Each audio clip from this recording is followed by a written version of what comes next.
I tender the nation's apology to the family of late MKO Abiola.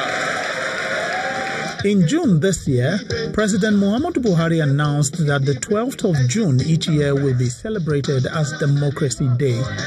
According to the president, the 12th of June 1993 was far more symbolic of democracy in the Nigerian context than May the 29th or even October the 1st. According to the president, it was the day when Nigerians expressed their democratic will in what was undisputably the freest, fairest and most peaceful election since our independence. For a bill, an act to amend the Public Holidays Act. In the House of Representatives, a bill seeking to amend the Public Holidays Act and give legislative backing to the president's declaration came up for second reading.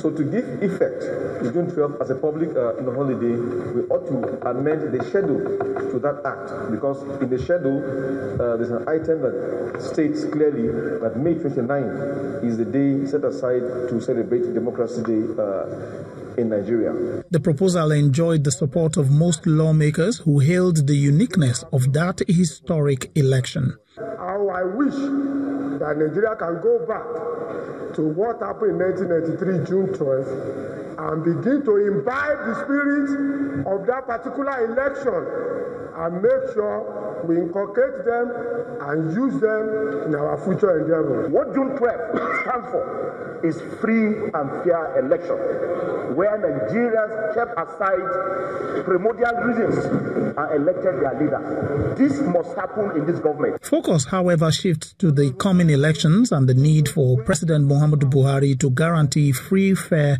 and credible polls. What lessons are we going to learn? What are we going to achieve, even where we amend the law? That should be our concern. And President has said, I will ensure free, fair and credible election in 2019. And he said so. I'm a believer. If he says so, I will believe it and I will work it. The vote is a close one. The question is the bill be read the second time. Those in favor of the motion say aye. Those against it say nay.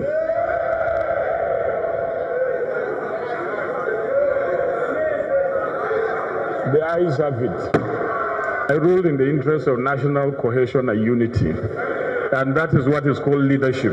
The bill has been referred to the Committee of the Whole for further legislative work. Lanre Lasisi, Channels Television News.